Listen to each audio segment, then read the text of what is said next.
Hello, everybody, and welcome back to Love Meets Literature. This is our 20th episode, which is so exciting. We've made it this far. I am your host, Rachel, and you can find me on Instagram at Paperbacks and Sketchbooks. And I am your other host, Joe, and you can find us at Love Meets Literature. You can find us literally everywhere on the internet, so please do give us a follow. It will help us immensely. So today's episode is another buddy read discussion. This time we read the third and fourth short stories, I guess you would call them. They're not really novellas because these ones weren't really super long. They were like less than 50 pages each. Yeah, these ones were extremely short. So these were numbers 3 and 4 in the Never Tell collection, which is an Amazon original collection of stories that you can find for free, I believe, if you're a Prime member. If you're not a Prime member and you have Kindle Unlimited, you can find them there as well. Otherwise, I think they're like $5. It's really inexpensive for these. But it's a collection of thrillers written by different authors. Number 3 was The Other Side of the Door by Andrea Bartz, and number 4 is Scorpions by Rachel Howzell Hall. And I have to say, I really liked both of these. I really liked number 3, and I wasn't a huge fan of number 4. You see, I just really liked these a lot more than 1 and 2, which we have previously discussed. That is true. I do think I still rate both of these higher than the first and second ones we read. That said, number 3, I think, takes the cake for me. That one was my favorite. These were just so well done for being under 50 pages. With The Other Side of the Door, I think that one was 30 pages, and I think it did a great job of incorporating a bunch of different thriller and mystery and suspense elements into a very, very short amount of time. And I think Scorpions did the same thing. They all had very good sort of tropes in such a short amount of time. I really couldn't believe that, especially number 3 was only 30 pages. Yeah. It was incredible for like the ride that you kind of went on for the story. Yeah, and, you know, I think if you are a really good author, you should be able to do that. That's true. Make a lot happen in a short amount of time. But before we dive into that, I have to know how your past reading week has been. Well, it has not been as successful as I wanted it to be. That said, I think I'm going to give myself a little bit of a goal, I guess. I'm using this to help keep me accountable. Okay. So my new goal, before I had done 30 minutes every day, that was like what I was shooting for. So this time, I'm going to do 15 minutes a day to kind of break myself out of the slump that I've had from reading. And I think if I keep it a nice short 15, then I won't feel like it's a chore to have to read, because then I can just go, oh, it's been 15 minutes. I can stop now if I want to. Interesting take on reading. Well, sometimes when you're reading something that you're just not really thrilled about, you don't really want to keep reading. Well, if you don't enjoy what you're reading, why don't you just move on to something else? I mean, maybe that's my problem. Maybe I should just switch. But You are allowed to not finish a book. I have such a completionist mentality, though. Well, so do I, which is my problem. But I've learned, like, if I'm not vibing with a book by 50 pages in, I'm like, sayonara, I will move on to something else. Well, you see, Snapshot is only 100 pages total. And so if I'm 50 pages in, I might as well just stick it out. But Well, what do you think your issue with it is? Like, is it just a you problem, or is there something going on within the story that's making you not want to pick it up? it's definitely a me problem, because this is rated like 4.8 or 4.9 stars or something like that. And the premise is really cool. I think the only complaint that I have is that the characters haven't really drawn me in like I was expecting them to, especially because it's supposed to be so fast paced. I've kind of just been like, they're two guys. Like, it hasn't really given me, I don't know, nothing relatable necessarily to them. That's a big thing for me in books. Like, I have to like the characters and I have to feel a connection to the characters for me to really get invested in the story. Yeah, and these two are just so, I feel like, different than me. So it's hard to kind of insert myself almost into the story. So maybe that's what's getting me. But maybe you're right. Maybe I just need to put it down and grab another book to take a look at. You could always read Snapshot at another point in time. That's true. It's not like I have to completely quit. Yeah, there's no rules about that. You're not in school. You're not being forced to read this book. That is the beauty of reading on your own, is there's no rules. You can do whatever you want. Yeah, you can do whatever you want. Well, regardless of doing whatever I want, I'm going to try to stick to at least 15 minutes every day. That's good. And hopefully I just get captivated and I want to read way more than 15 minutes. But I hope so. I tend to be like a binge reader where I won't read for like 4 days and then I'll read as much as I possibly can in the span of, say, 48 hours, which is probably not a great way to manage your time because then I'm just spending all of my time reading. But some people think that's a good thing. I feel like I read at minimum 100 pages a day. You definitely read a lot every single day. It's because I'm staring at my computer or my phone all day for work. And then after work, the last thing I want to do is be on my phone and stare at a screen. And reading a book is not staring at a screen, unless I have a book I'm reading on my Kindle. Yeah, but that's kind of like the exception to the rule, I think. Yeah, because I'm just like so sick of staring at screens. My eyeballs are starting to hate me. Yeah, I have been having too much phone time lately, so I think I need to put that down as well. Maybe this is a sign that I should pick up a physical book and read with my actual eyeballs on a tactile book. The universe is just telling you to continue the Witcher series. I should. That's probably a good idea to switch to. Anyway, how has your reading week been? It's been pretty good. I finished an advanced copy of a book that I received in the mail called The Tournament of Heirs by Amelia Perez. It publishes on October 22nd, and she is an independent author, and this is her debut novel, and I really, really liked it. I ultimately gave it 4 stars, which is really good for a debut. So The Tournament of Heirs is an adult fantasy novel, and it blends Aztec mythology with sort of a Hunger Games vibe. So you have your tributes from these various houses, which parallels the Hunger Games. As you know, they had tributes from districts. And they go into this pyramid, this giant pyramid, and they're basically putting on a show for the gods, except the show is basically a bloodbath to see who will be the last one standing. So you have to kill everyone inside this pyramid. Wow, that's pretty intense. Yes. So I thought the concept of the book was very, very interesting. I've never read a book like it. Honestly, with the Hunger Games, I only read the first book. I have not finished the series. Well, that would be why then. And with the Tournament of Heirs, I found it to be a bit of a slow burn. So the beginning of the story was more of just everybody preparing for the tournament and doing their last minute things that they had to do before they entered the pyramid and before they may never come back home again. So it's a lot of prep work. And the book in total is about 500 pages. We didn't really get into the action until 300 pages. But once we got to the action, I was totally invested. Well, I guess that's good. I mean, slow burns are there for a reason. I mean, I kind of liked getting to go through just the day-to-day following our main characters. So our main characters are heirs to the House of Life.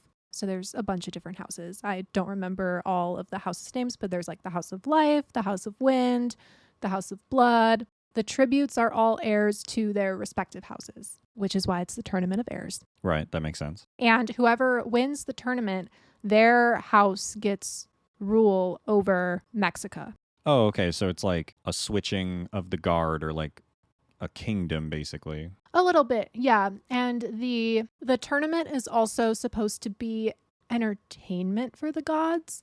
So when the tributes are inside the pyramid, they are aware that the gods are watching, and they know that the gods can control the environment and like throw any obstacle in your way at any time because they're gods. They have magic. They can do that kind of thing. Once in a while, everyone's thrown for a loop, and it gets really interesting and really exciting. And the ending of this book blew my mind. It was such a cliffhanger. So I'm just waiting for book 2, which I have to wait months for, but it's fine. But it's also not fine because I need to know what happens.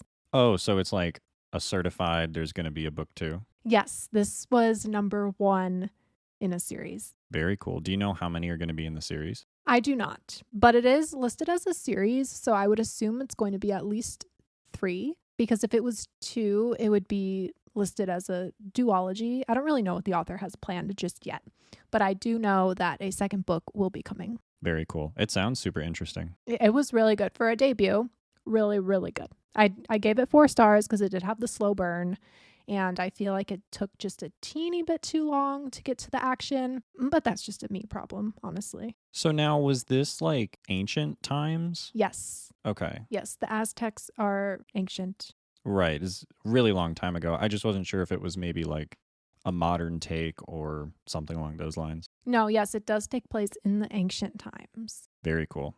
Sounds super Yes. interesting. I kind of want to read this one. Yeah, and it's like it takes place in the times where the gods, they're not just like ancient figures. The gods are actually there. Like active. They can go in front of the gods face to face. That's very cool. Interesting concept. I really like that. Very cool concept, and I thought it was executed very well, and I'm excited to see how the author grows with her storytelling and laying out a story in book 2. That's true, especially since it's a series. The slow burn might just be for this one, and then maybe the next one or something along those lines are just going to be a lot more action. That's how I find it with a lot of series. The first book is usually on the slower side, and then once you get into the rest of them, they really ramp up the pace. Cool. It's exciting. It is exciting. So that was The Tournament of Heirs by Amelia Perez, and it releases on October 22nd.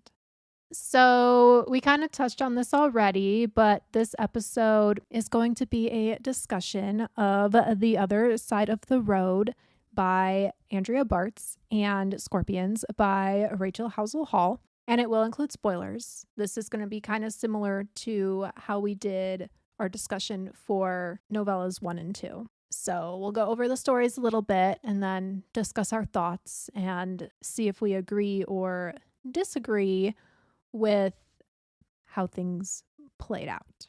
But before we dive into that, it's been a while since I've asked you what you're currently obsessed with. So I feel like I may have a feeling about what you're currently obsessed with, but I need you to confirm my suspicions. Well, now I'm just curious on what you think I'm obsessed with. That stupid fighting game on the Xbox. Yes, it is definitely Street Fighter 6. You did only play it all day, every day for 4 days straight. Yes, it was extremely fun. It is extremely fun. I haven't played it in the past couple of days because I'm trying to get my act together, do like important things that I need to do, which I have done. So in theory, I could play it tonight if I wanted to. But yes, Street Fighter 6. It's a side scrolling, I guess you could kind of call it. It's a fighting game from your think Tekkens or the old school Street Fighters. There's some other big name fighting games out there, but this is kind of one of the main staples of the genre. And it's really fun. I really like it. Well, I'm glad you like it. Fighting games are not my thing. It's way deeper than I expected it to be. Like, I genuinely thought it was just going to be fighting, but there's like this whole story mode where you can make your own character and give them custom abilities and run around in this big world that they've created, which I was blown away by that. Because most of the time in fighting games, it's just a very simple sort of story that you just fight through. So what kind of deeper story do you even add to a fighting game? Well, for the main ones that exist, like Street Fighter, Tekken, Soul Calibur is another really big one. they all typically have a really deep-rooted story. Mortal Kombat is another huge one that has like a story that chains between multiple games, and they all kind of started off with just these little tidbits of lore, and then as people fell in love with the game, they wanted to know more about their characters' origins and things like that. And so then the writers or the creators made stories for them. So it's typically absurd. Like the stories get really ridiculous, but I mean, they're interesting. You can usually do something fun with it and have them interconnected. They almost all revolve around some form of tournament, and the main character needs to prove themselves or stop an evil guy who's usually the main antagonist. This one had a really cool story where it's like, now you're your own character and you get to kind of insert yourself into the story, and there's a bunch of customization and all that kind of stuff. It also still has the classic arcade mode story that a lot of people love from previous games. So this one's pretty robust. Interesting. Well, I'm glad you are getting your money's worth. Yeah, absolutely. I was going to make sure to milk the crap out of that game. So with that, what have you been obsessed with this week? So I guess this is a brand new obsession that just came to my brain just now, but I recently ordered all of these flavored drink syrups online, and they all came in today. And I busted open the dragon fruit acai one, and I'm drinking it right now. I poured some of the syrup into ice water, and then I had frozen dragon fruit chunks in the freezer. And so I added dragon fruit frozen on top of the dragon fruit syrup, mix it just with like normal cold water, and it kind of tastes like a knockoff version of the Starbucks dragon fruit refresher. It's really good. Oh, right. That isn't that the pink? Yeah, it's the one? pink one. Yeah. And I can just tell I'm going to be obsessed with making that. Wow, your obsession is forming in real time. It's forming as we speak. That's so funny. But it's delicious, and I want to try pairing it with other frozen fruits that we have in the freezer just to, make drinking water more fun. That's true. I'm definitely I like water, but I like flavor. Well, I've got a bunch of new flavors. Yeah, I'm going to have to try some. I did see the box come in. I didn't know you already opened one though. I just opened it maybe an hour ago. So brand new obsession forming. Literally real time. That's amazing. I love it. Now I understand why flavored water was trending for a while on the internet, with everyone making it super fancy with flavored syrups and frozen fruits and just all kinds of things. It's so delicious. So you're obsessed with video games. I am obsessed with flavored water, I guess you could say. And I think I'm ready to jump in to our discussion of The Other Side of the Road by Andrea Bartz. This is the one that you really liked. Yes, this one is definitely my favorite. I also really, really enjoyed this one. It just blew my mind how good it was for being 30 pages. Yes, 30 pages, 30. Yeah, amazing. And I had never read a book by Andrea Bartz before. So I had no experience with her writing style, with her stories. So to know that she could make a short story this good, it definitely makes me want to pick up her full-length novels. Yeah, definitely. If you can do that with 30 pages, imagine what she can do with 200 pages. Yeah, exactly. So we are going to do our best to discuss the events of both of these stories in chronological order. But again, memory, not so great these days. I'm fine, I swear. Some things get muddled along the way. The Other Side of the Road opens up with this couple, Lauren and Kelsey, who have purchased their dream house in New York. Literally the day they get the house, this creepy old man shows up outside their door, offering to change their locks. Yeah. Not a great start, dude. It's really not a good sign. I was like, oh boy, here we go. The creepy old guy, the two married ladies, they just bought their house. And now this creepy old guy from across the street is saying, hey, I can change your locks. I think I would have been like, no, thank you, sir. I will hire a professional. Yeah. He's like, oh, I'm a handyman. Like, I don't know about that one. And at this point, like literally like only a few pages in, I was like, this story is going to end up with him changing the locks, giving himself a key, and he's going to like slyly enter their house in the middle of the night and do some weird, creepy things. That's how I thought the story was going to go. I was completely wrong. Same. Yes. I also thought the exact same thing. So they get rid of the creepy old man somehow. I don't remember how they get him to go away. But he ended up inviting them over for a decaf coffee with his wife. And that was because Kelsey, I believe, was expecting, if I remember correctly. Yes, they were going to have a baby. And so I guess they like kind of want to just be neighborly and get to know their new neighbors. But still, it's weird. A decaf coffee specifically, I'd be like, can I get some caffeine, please? Well, true. I'm the same way. Before they go over to creepy old man Hank's house, Hank is his name, Lauren is on a walk and she runs into this other woman who is one of the neighbors. Her name is Raven. Do you remember Raven? Yes. She learns that Raven is some sort of mediator, psychic kind of lady. And Lauren kind of asks her about the house because Raven reveals that she knew the old woman who used to live in that house, whose name was Margaret. And she reveals that sometimes Margaret talks to her.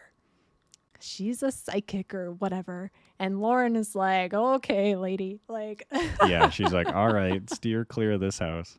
Like, what would you even do if you ran into a new neighbor and they claim that they're a mediator and they knew the person that used to live in their house and they can talk to that person? Because, okay, Margaret is dead. Yes. Important fact. Need to make it clear. The old owner of the house, Margaret, is dead, which is why the mediator, Raven, can talk to her. Right. And more, or just as important, I should say, Margaret died in that house. Yes, which makes it creepier.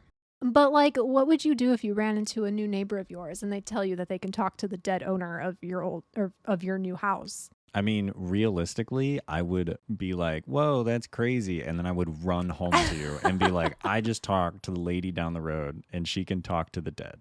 I don't think I would believe you. I'd be like, you're nuts. I'd be like, no, trust me, that lady's nuts.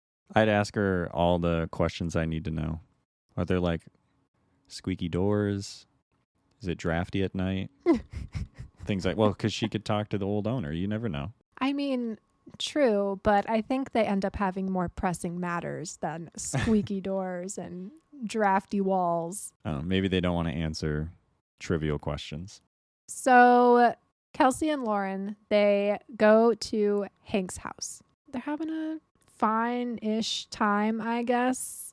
Lauren's kind of weirded out. Kelsey's trying to be this nice, extroverted person and getting to know their new neighbors. But Lauren is just all sorts of uncomfortable after meeting Raven. Yeah, and Hank is like kind of socially awkward / aggressive as well. Yes. So at one point when Kelsey and Lauren are at Hank's house, Lauren gets up to use the restroom and she walks by a bedroom and sees that there is a telescope and binoculars pointing directly at the big picture window at the front of their new house. Peepin' Tom style. Like, what? I read that and I was like, there's no way Hank's not guilty of something. Right. I'm like, this guy is a creep. So creepy. I think I would have just like been like, Kelsey, we're leaving. Let's go. Let's get out of here because he's creepy. Let's sell the house and move somewhere else. Yeah, same. I'm out of here. And the worst part is like Hank's wife saw Lauren in that bedroom, like looking at everything. And she was like, the bathroom's across the hall or something like that. Yeah. And then she like covers up by saying like, oh, that's my old astronomy telescope, and Hank's a birder, so he watches birds or Yeah, something. bird watching directly into my window. Yeah, what do I got, birds in my house? Oh, that would have been such a great comeback. Are there birds in my house? So it's during this time that they learn that the old owner of their house, Margaret, supposedly died from carbon monoxide poisoning because somebody blocked her chimney with debris while it was running. Lauren's a little suspicious of this, and rightfully so, because Raven starts helping Lauren out with this like pseudo investigation into her new house. Yeah, I think it's also revealed, this might have been the point in the story, that it's revealed that Margaret also used to put sheets over her windows. Yes, she started doing that because she always felt like someone was watching her. Someone. Someone, but who is that someone? Is it Mr. Peeping Tom across the street or somebody else? I thought it could be Mrs. Peeping Tom as well, Hank's wife. You see, I was just always suspicious of Hank. Always. Yeah. There were so many signs pointing to Hank, but let's keep going. So Lauren is somehow 100% convinced that creepy Hank killed Margaret because he was so mad that she put a sheet up in front of her window. Raven and Lauren, they don't really find much in the woods behind their house, except for Margaret's garden. There was a giant nail, I think, or something in the woods. Yeah, she went to step and the nail went like right through her shoe, but not through her foot Yeah, or something. it was something weird. So Lauren kind of thought maybe there could be something underneath the garden. So they dig up the garden. There's nothing in the garden. The garden's a lost cause. So I was kind of confused as to why the author put that scene in there if the garden didn't really mean anything, unless I missed something. I remember it's Lauren steps on the nail and that uncovers a little plaque, I believe it was, for the garden, something along those lines. There's something in the ground. And Raven feels like Margaret is speaking to her, telling her there's something underground. Oh, And so then Lauren digs up the garden, but she doesn't find anything, which then leads her to the next part. Yes. So Lauren's kind of just not tearing up the house at this point, but she's searching for something. And she finds an old diary in a junk drawer in the kitchen. And she starts reading it. And this is when things get like super sketch for her because she's like, what on earth? This woman just keeps writing about how she swears somebody is keeping an eye on her. So Lauren goes into the basement. There might have been a part before this that I'm not recalling. I think something does happen before, but she makes the decision for some reason to go into the basement. Yeah, so I do remember that she went into the basement and she saw this like weird opening in the crawl space. I remembered what happened before. Oh, what happens? Let's back up. What happens before? Kelsey leaves the house Oh, yes. because she has to go on a work appointment. Yes, Kelsey is gone. She is not home at this point. So that leaves Lauren to go crazy in her new house that she is now convinced this woman was murdered in By Hank. by Hank. So everyone is suspicious of Hank. And so Lauren goes into the basement and she sees this weird opening in the crawl space. So she decides to investigate it. So she goes back to the kitchen. She grabs a knife to kind of wiggle it open or whatever. So she gets in and I don't think there was anything in the crawl space. Well, she realizes that about where the crawl space would be is where the garden was. Right. And so then, yeah, she tears it open. I think she's looking in there, but she can't see anything or it's too dark. Right. And then when she turns around, Hank is at the top of her basement stairs. And she's like, oh my God, Hank. First of all, she's like, how'd you get in here? And he's like, I had a spare key. Right. I'm like, what on earth? How do you have a spare key to my house? And then he says, I wanted to catch you while your wife was gone. Which again, at this point, I was like, literal sirens were going off in my brain. I was like, Hank is going to kill her. Hank is going to kill her in this basement. Her wife's going to come home and find her dead laying on the floor. And that did not happen. No.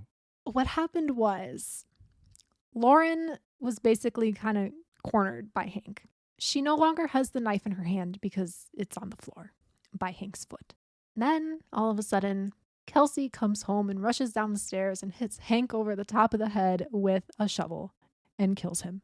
And saves the day. Yeah, Kelsey Yay. saved the day, but then it leaves the reader questioning, so what's up with the house? What's up with Margaret? Is Hank not the murderer? Well, I was like, yay, she saved the day. Her wife came home. What a happy ending. Well, for me, someone who reads thrillers pretty often, I was like, the story can't end here because there was no resolution with the peeping Tom stuff or the murder or death of Margaret. And there's like loose ends with Raven because Raven was going to try and speak to Margaret and find stuff out. So as a reader, I was like, there's got to be more. This can't be it. See, I was the complete opposite. I was like, yay, what a nice ending to a story. And then I was like, sure, there's some unanswered things, but it's just going to be, you know, your classic, not enough time to kind of go through it all. Sure. But then Raven comes over for dinner and she tells Lauren that Margaret told her to look at a date book or something. That's what Raven got. And Lauren's like, a date book? There's not one of those. And then she remembers the diary. But then she keeps thinking, dates? What dates? And she's looking at the dates on the top of the diary entries. And then she's figuring maybe she needs to look at a calendar. So she opens the calendar on her phone and she looks at the dates on the calendar compared with the diary entry dates. And that's when she realizes that all of the diary entry dates, when she looks in her calendar, those dates are all days that Kelsey was out of town for work. yes. And that the other portion is the reason Hank had been so awkward and or aggressive towards them is because he was being that way towards Kelsey. Mm-hmm. Because he had suspicions of Kelsey, like he had seen her before. With his giant telescope. Because he had been watching Margaret, but not against her will for her protection. Yes. So if it's unclear, Kelsey killed Margaret because Lauren really wanted this house. It was Lauren's dream house. Mm-hmm. And the only way to get the house was to get rid of Margaret. Yep. And then by extension, Kelsey goes and frames the murder on Hank because Hank was the last one who was kind of suspicious about what was happening. Yup. And she killed an innocent man because Kelsey killed Hank too when she hit him over the head with that shovel. Yeah. In her own basement. Now 2 people have died in Lauren's dream house. But they kind of just go on living their happy lives. Well, I really liked the part of the story when Lauren figures it out and then she just shuts her laptop. Like Kelsey, I guess, comes up behind her and hugs her and like tells her how much he loves her.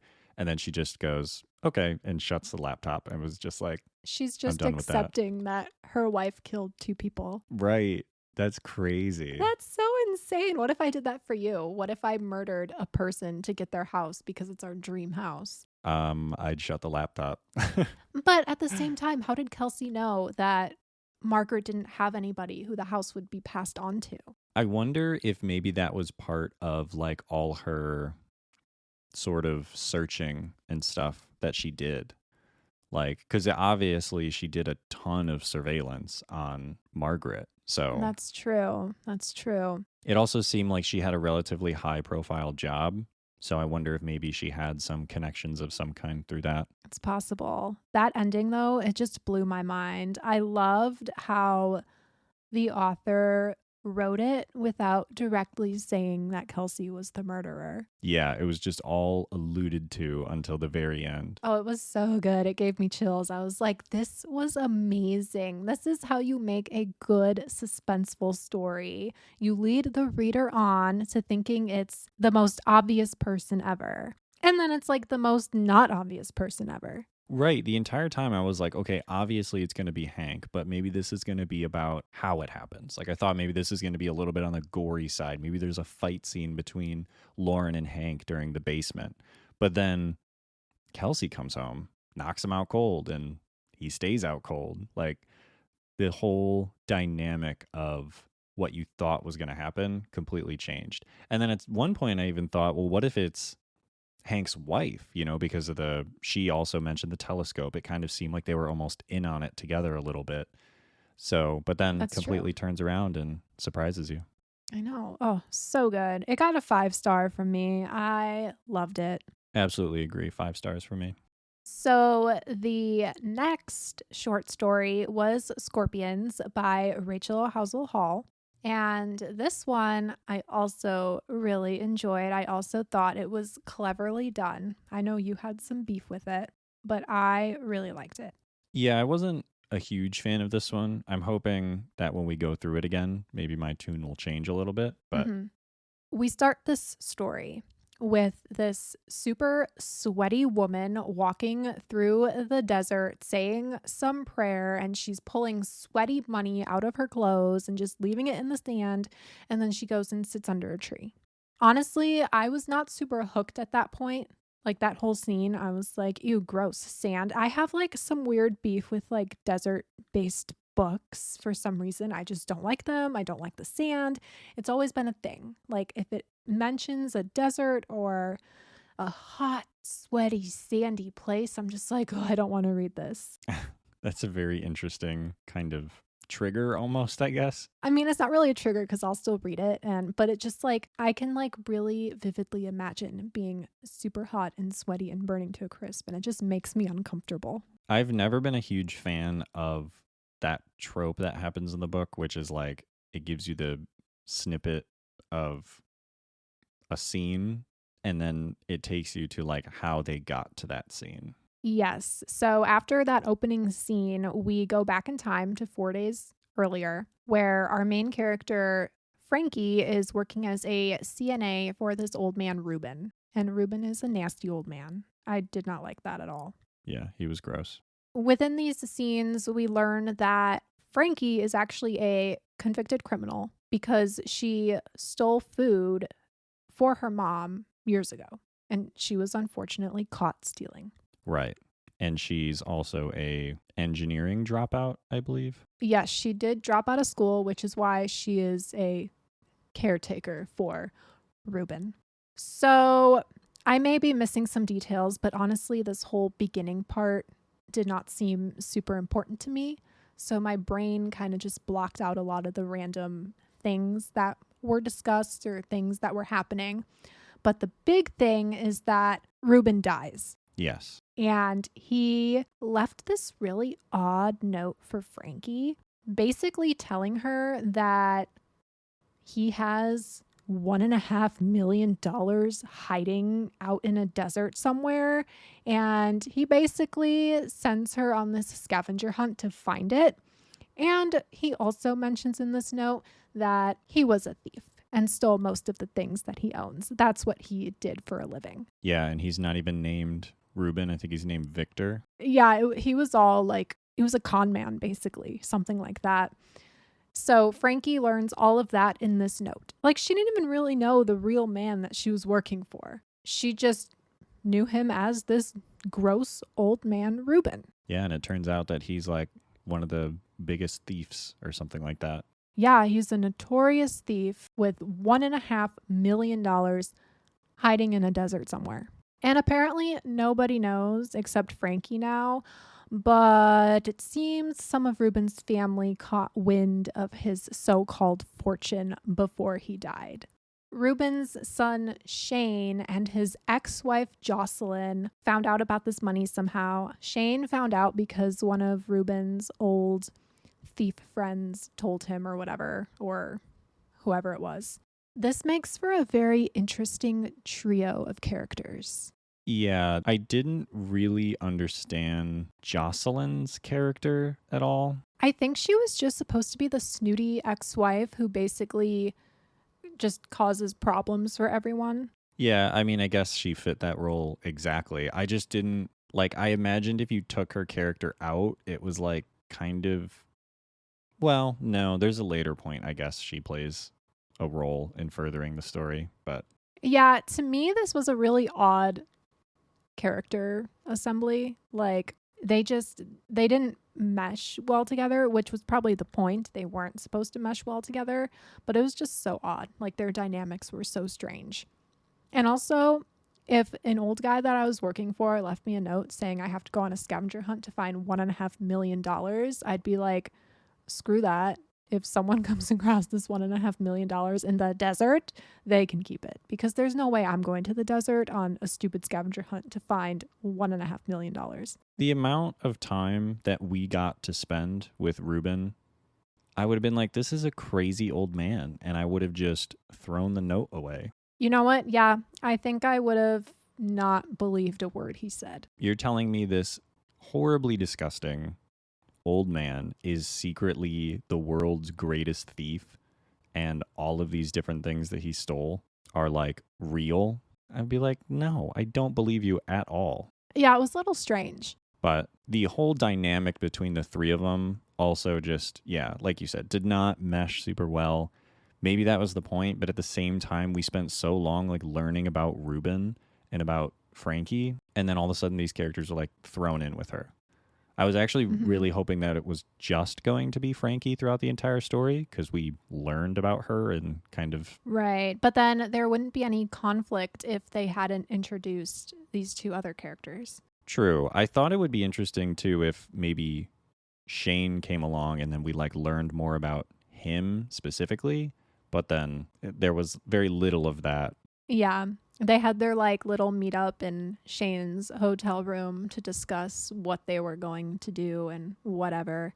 And I mean, Frankie very clearly does not trust either of them, but she goes along with them anyway because she wants $1.5 million, or a cut of it at least. So they end up taking Jocelyn's Jeep to the desert. And I thought this scene was crazy. They get pulled over on their way to the desert. And Jocelyn mentioned something about like the car registration not being updated or whatever, because it's a stolen vehicle. Yep. But it turns out they were just pulled over so the cop can warn them about wind gusts. Yeah, because they had to go into Death Valley. Like, I don't even know what I would do if I was Frankie, who's just a passenger in this vehicle that is now stolen, with Shane, who it's revealed that they have a firearm with them. Right. I forgot about that. So he gets pulled over in a stolen vehicle and he has a firearm, and Frankie's just chilling in the back seat. Like, I don't know what's going to happen, but I think that's all you can do in that kind of situation. You just go, whatever. Because it could have all gone downhill from there when they got pulled over. Yeah, I guess they just, I don't know, kept their cool or something. Well, because she's also a convicted criminal. Imagine you're caught riding with these two other random people, and it turns out, hey, this Jeep was stolen however many years ago, and the driver has a weapon on them. Yeah, you're going back and doing time if you're in that scenario. Anyway, I just thought that scene was wild. So then they get to the spot, which ends up being a mine, I think. Yeah, it was a mine shaft in the middle of this like little desert town. Yeah, so they get there and they find it, and it ends up being like a hole in the ground, and they have all this equipment to like safely go down into the hole and get the money out and whatnot. A bunch of logistical things are discussed at this point. But Jocelyn pulls a pistol out on Shane, and she's like, what, demanding something from him, or she was just gonna straight up kill him. He reaches to his belt and she's convinced that he has a gun, but it's later revealed that, first of all, he was fixing his belt, but also grabbing his inhaler. Oh, I forgot that it ended up being an inhaler. Right. She was convinced that he had a gun, and they were arguing. And so then he goes to grab his inhaler and like fix his jeans, I guess. And she thought he was going to grab a gun. So then she pulls her gun on him, and then they wrestle for it. And in which case, Jocelyn is accidentally shot in the neck. Yes, because her pistol ended up having a faulty trigger. Yeah, it like gets jammed or something like that, or it doesn't fire. I think it was a dud was the first round. Yeah, but I just had to laugh at that point because I was like, all right, one down, two to go. Yep. And so Jocelyn hits the ground, and then in which case Shane and Frankie are like trying to decide on what they're going to do next. And it's ultimately decided that Frankie will go into the hole first and she will bring up as much cash as she can. It's all cash in this little vault. So she puts the $250,000 that she was supposed to into the bag to bring up. But then she gets so paranoid that Shane is just going to run off with the money that she hides $300,000 on her person.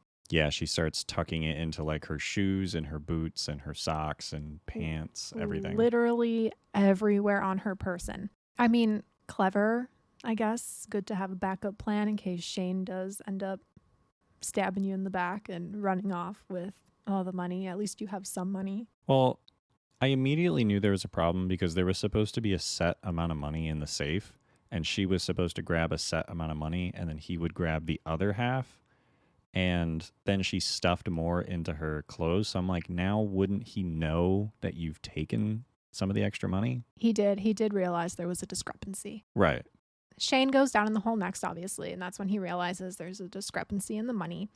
But Frankie's a little distracted because Jocelyn's phone keeps going off. It keeps beeping. And she's curious, like, who is this woman in contact with all the time? Because it was even beeping when they were in the hotel, in the car. Like, it's weird to Frankie. So Frankie checks Jocelyn's phone and learns that she was telling somebody about the money and that she was going to basically abandon Frankie and Shane so her and this guy, who it was revealed it was her boyfriend, can run off with the fortune. Well, I think Shane was kind of in on it too, but he didn't know to the level that Jocelyn was. She was like gonna double cross both of them, as where it seemed like they originally were just planning on getting rid of Frankie. Yeah, no, Jocelyn was gonna get rid of both her and Shane. So Frankie obviously rightfully freaks out because this guy could be coming any second. He could be showing up as they're getting money out of the hole, and he could just kill both of them off and take all the money for himself. So she stops whatever mechanism is pulling Shane up, and I don't really remember what happens, but basically I guess Shane falls and breaks his neck. Yeah, so it's a winch that's attached to the Jocelyn's Jeep, which is the whole reason why Jocelyn had to come along, is because she has the Jeep. And Frankie is pulling Shane out of the hole, and when he's like halfway up, I think, or almost all the way to the top, Frankie starts to interrogate him and be like, what's up with this? Why are you doing this? Blah, blah, blah, blah, blah. And then during that time, the winch snaps, I think, against the Jeep, and then Shane falls to the bottom of the hole and breaks his neck. Yep, so Shane is now, he's broken basically. He's not coming back up. Technically, he was still alive at the bottom of the hole, and he was yelling up and talking with Frankie, but there was no way to pull him up, and there was no way for Frankie to go down there and bring him back up. No, so she just leaves him there. Yep, she tries to open up the Jeep. Turns out that due to the dad being this thief guy, all of the windows are bulletproof and it's all reinforced, and the keys are with Shane at the bottom of the mine shaft. Yep. So Frankie starts walking. She starts walking. And now we are back to our opening scene, where she's stumbling through the desert and slumped against the tree. Yes, we went full circle, and she's ripping money off of herself. It's all sweaty and nasty and gross, and it's in the sand. And we see at the end that these two random people who are hiking in the desert, they come across these what look to be $100 bills just in the sand. And these two people were struggling with money, and they were like, oh my gosh, it's a godsend, money in the sand. And then they see Frankie slumped under the tree looking very worse for wear. And that's kind of how the story ends. And that's, I think, my biggest issue that I take with the story. Well, I thought the story was so cleverly done because you could obviously tell that the overarching theme was karma. Yeah, I mean, karma's going to get you. I don't disagree. It's just I'm such a person that I really want a satisfying ending. And that ending was like nothing. I guess maybe you could interpret it as the next two people that stumbled across the money are going to like continue the story in a way, which might be interesting, but It would lead them back to the mine the shaft. mine shaft, and they'll probably be Shane's saviors and whatever, if he's not already dead from his broken neck. Yeah, he's probably long gone. But I don't know. I thought it was cleverly done, and it just showed that karma will come to get you because Frankie did not make the best decisions on this scavenger hunt. No. The other kind of issue that I had was that, in a way, they kind of blamed all of this on the fact that, I should say, Frankie tries to rationalize all of this by the fact that she didn't remember to fill out her FAFSA information for her college, which is why she didn't have enough money to continue college. And so she went back home to take care of her mother, who was clinically depressed. And then they didn't have enough money to get the homemade remedies for depression. So then she stole the things, and due to the amount that she stole, that's why she went to jail for 3 months or something like that. And then after that, she could never really land on her feet due to her criminal record. She literally at one point says, "This is all because I forgot to fill out my FAFSA." And I was just like, what a weird mental gymnastics there. Hey, I mean, the universe was out to get her, I guess. I don't know. Maybe. I'm just thinking, just because you didn't fill out your FAFSA didn't mean you had to steal hundreds of dollars worth of items and food. I mean, I thought it was cleverly done, and I did have fun reading it. It kept me entertained, even though parts of it were very ridiculous. So just for like overall enjoyment factor, I gave it 5 stars. I think that's fair. It was very much vibes. Like, it didn't have a super strong plot, but I enjoyed it. I really liked it. I mean, I'm glad you liked it. I'm trying not to be incredibly negative. I would give this one like maybe 2 stars. I'm an ending guy. I like to have a good ending, and this one just kind of left me with. You see, I love endings like that though, when it like circles back around and you're like, oh, that's why at the beginning she was all sweaty and gross in the desert. Yeah, I guess I see what you're saying. I think a lot of the times I'm the opposite though. I don't want to know the journey to the ending. I want to know the ending. I feel like if the book just started off though at Frankie being a CNA for Gross Reuben, it would have not been as captivating of a story because we would have just been like, why are we following this CNA college dropout, former criminal kind of girl? We wouldn't have cared about her. That's true. I think I can see from that perspective that, because I'm trying to think now if I never considered that beginning portion. I don't know. I think this is a short story that was at a heavy disadvantage due to the lack of pages. Because I think if you had way more and we could really relate to Frankie and they could have developed Shane more and developed Jocelyn more, maybe that would have made the ending portion way more intense. Because maybe at this point you would have seen some redeeming qualities with these other two rather than you just know they're terrible people right off the bat. That's true. That's true. I do wonder how this concept would be in a full-length novel. Yeah.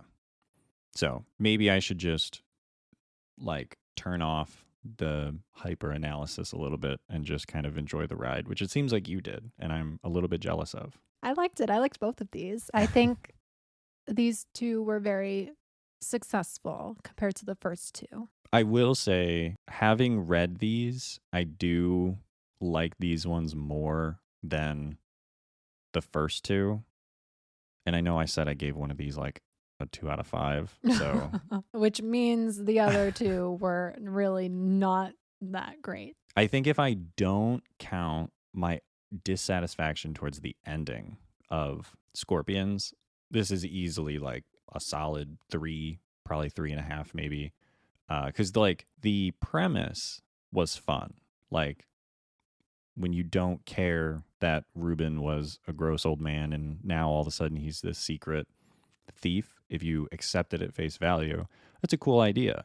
And then now the son's involved and now the ex-wife is involved and right, like it does make for a fun story. So Yeah, I think a lot of reading is just you kind of have to accept things for how they are. You can't really question it too much because then it becomes not fun. yeah, and I think it's a bit of a skill to get used to that because I'm really good at that with movies now. And so I think I need to flex that a little bit when I'm reading to just accept that is how it is. I don't need to look more into it. Well, this was a very successful discussion about The Other Side of the Road by Andrea Bartz and Scorpions by Rachel Howzell Hall.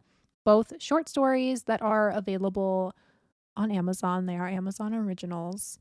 So if you like a quick read, you like something fun, this is a great collection to check out. It's called the Never Tell Collection.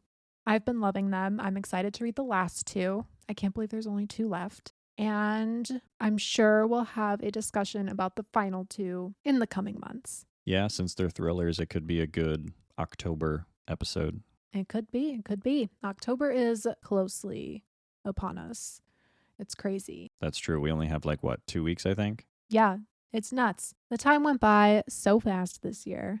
So before we sign off, I am hoping to finish Call of the Penguins by Hazel Pryor. I am loving it so far. It is the sequel to How the Penguins Saved Veronica, or if you are in the UK, Away with the Penguins. And it has taken me forever to find a copy of this book because for some reason, Call of the Penguins was not traditionally published in the US, but I found a copy of it at the library. So I've been loving it.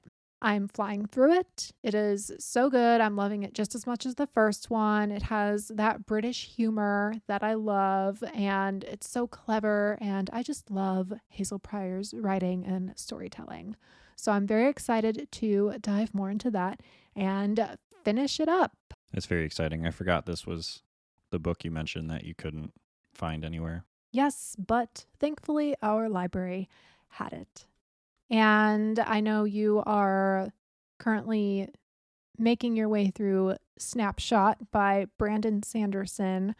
Have you decided if you are going to put that on pause or you're just going to stick with it until it's done? I think I'll probably put it on pause and go to the next Witcher book, which is The Tower of the Swallow. Okay. So this is the one I believe, if I'm remembering correctly, the one that everybody loves. This is when it gets really, really good. So hopefully that'll be motivation to work my way through it. I hope it cures your slump. Me too.